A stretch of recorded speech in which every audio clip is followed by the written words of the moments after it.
বঞ্চনা, 100 দিনের টাকা, আবাস, অন্যান্য ক্ষেত্র মিলিয়ে প্রায় 1,50,000 কোটি টাকা এটার আদায়ের দাবি এবং তার পাশাপাশি বিভিন্ন প্রতিহিংসা পরায়ণ পদক্ষেপের যে প্রতিবাদ এবং তার সঙ্গে সর্বশেষ সংসদে এই যে বহিরাগতরা ঢুকে জঙ্গি কায়দায় হামলা করলো, বিজেপির যে এমপি যার পাশে ঢুকলো তার বিরুদ্ধে ব্যবস্থা হলো না। যারা প্রশ্ন তুলছেন তৃণমূল কংগ্রেস সহ অন্যান্য বিরোধী দলের কম বেশি 150 জনকে সাসপেন্ড করা হলো এবং ফাঁকা লোকসভায় জনবিরোধী বিতর্কিত কিছু বিল পাস করিয়ে নেওয়া হলো। এর বিরুদ্ধে তৃণমূল কংগ্রেস প্রত্যেকটি জেলায় মিটিং, মিছিল, জনসংযোগের মধ্যে দিয়ে, পার্টি কর্মসূচির মধ্যে দিয়ে এর প্রতিবাদ সেগুলি সংগঠিত করছে। মমতা বন্দ্যোপাধ্যায় কর্মসূচিতে নামছেন জানা যাচ্ছে, এটাতে এখনো পর্যন্ত যা ঠিক হয়েছে 28 তারিখ উত্তর 24 পরগনায় মাননীয় মুখ্যমন্ত্রী তিনি একটি কর্মসূচিতে থাকবেন এবং আস্তে আস্তে এই কর্মসূচিগুলি আরও বিভিন্ন জেলায় সেগুলির প্রস্তুতি শুরু হয়েছে। পুরন্দা, আজকে ডিএ মঞ্চে অবস্থান বিক্ষোভ 4টের সময় শেষ, যেটা নবান্নের সামনে চলছে হাইকোর্টের ডিভিশন বেঞ্চের অর্ডারে। তার আগে সকালবেলা মোহাম্মদ সেলিম ওখানে গেছেন, তারপর সজল ঘোষ কিছুক্ষণ পর যাচ্ছেন, দিলীপ ঘোষ যাচ্ছেন, বিকেলে আবার বামপন্থীরা যাবেন। বঞ্চিত চাকরি প্রার্থীদের মঞ্চে আসার আহ্বান জানিয়েছেন সরকারি কর্মী। সব মিলিয়ে একটা বড় প্রতিবাদ অবস্থান চলছে। শেষে আগামীকালের কর্মসূচি সেগুলো ওরা অ্যানাউন্স করবে। কোনো কর্মসূচি না, এগুলো বিরোধী কিছু অতৃপ্ত আত্মা শক্তি যারা জনবিচ্ছিন্ন, যাদের বসার কোনো চেয়ার টেবিল মঞ্চ নেই, ডিএর মঞ্চটা পেয়েছে নিজেদের মঞ্চ। আর ডিএ যারা করছেন তারা সরকার বিরোধী। মুখ্যমন্ত্রী চেষ্টা করছেন সীমিত সামর্থ্য দিয়ে বাড়াতে, সবে আবার বাড়িয়েছেন। এদের ধর্ণা মঞ্চে বাংলার বকেয়া কেন্দ্র দিয়ে দিক এই দাবি করা হয় না। এরা বিজেপির মদতপুষ্ট, দিল্লি গেলে হিন্দু মহাসভার ব্যবস্থাপনায় থাকে। এরা বিজেপি, সিপিএম, কংগ্রেস, আইএসএফ এদের পৃষ্ঠপোষকতা নিয়ে চলে। এরাই হচ্ছে সেই অংশের উত্তরসূরি যাদের জন্য সাধারণ মানুষের ধারণা সরকারি কর্মীদের সম্পর্কে খারাপ, ওয়ার্ক কালচার নেই, অফিসে থাকে না, চেয়ার টেবিলে থাকে না, সাধারণ মানুষকে হয়রানি করে, সরকারি অফিসে গেলে কাজ পাওয়া যায় না। ফলে এই অংশটি সম্পূর্ণ অপ্রাসঙ্গিক। তাতে আর কয়েকটা বিরোধী দল সেখানে যদি নেমন্তন্ন বাড়ি বলে গিয়ে থাকে তাদের ব্যাপার।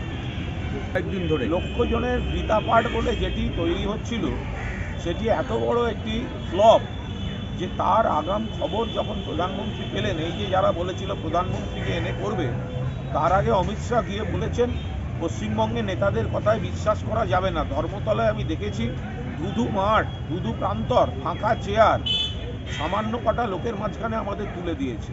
আর প্রধানমন্ত্রী তিনি সব থেকে রিপোর্ট পাচ্ছেন ব্রিগেডের 5% অংশ ঘুরবে না, নানা রকম কায়দা কানুন করেও ঘুরবে না। ফলে তিনি লোক হবে না বলে আশা ক্যান্সেল করে দিয়েছে। আর গীতা তো আমাদের সকলের প্রিয়, কিন্তু তাকে কেন্দ্র করে পলিটিক্যাল ইভেন্ট করছে যে রাজনৈতিক দল তাদের রাজনৈতিক দেউলিয়াপনা ঢাকতে, সেটা মানুষ ধরে ফেলছেন। ওখানে গিয়ে গীতা পড়বে কেন?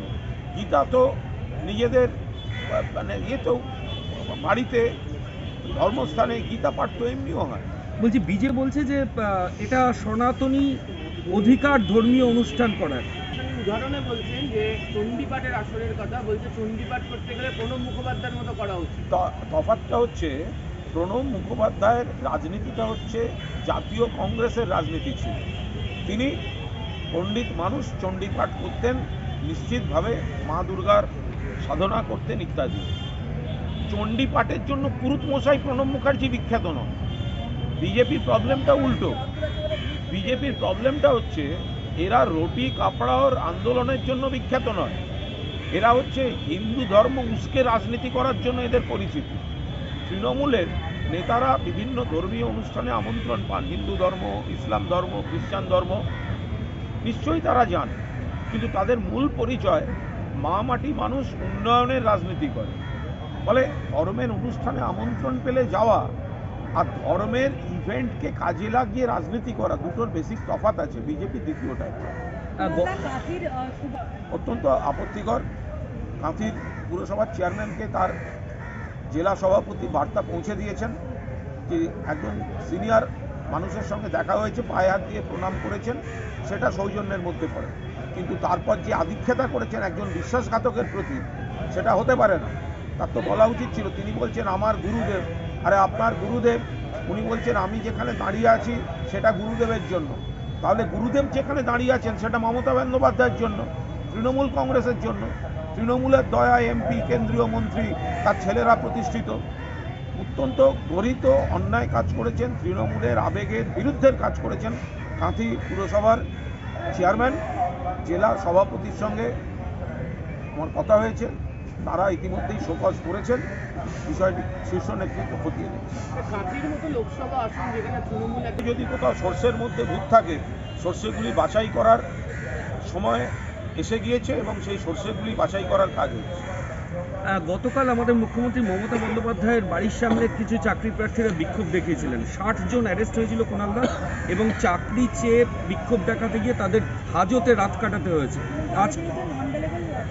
আজকে আলিপুর কোর্টে সব প্রোডাকশন হচ্ছে। এটা পরিষ্কার কথা হচ্ছে, বিরোধীরা বলছেন যে মুখ্যমন্ত্রীর বাড়ির সামনে বিক্ষোভ বলে কি এই কনসিকুয়েন্স? একদম তাই। তার কারণ হচ্ছে চাকরি চেয়ে কেউ চাইতে পারেন, চাকরির দাবিতে বিক্ষোভ হতে পারে, এটা গণতান্ত্রিক বিষয়।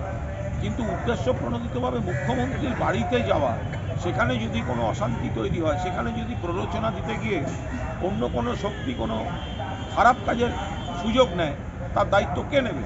মুখ্যমন্ত্রীর বাড়িটা বিক্ষোভ দেখাবার জায়গা? এটা হতে পারে কখনো? মুখ্যমন্ত্রীর বাড়ির কাছে বলেই সেখানে নিরাপত্তা বিঘ্নিত হওয়ার আশঙ্কা থাকে, ব্যবস্থা হয়েছে।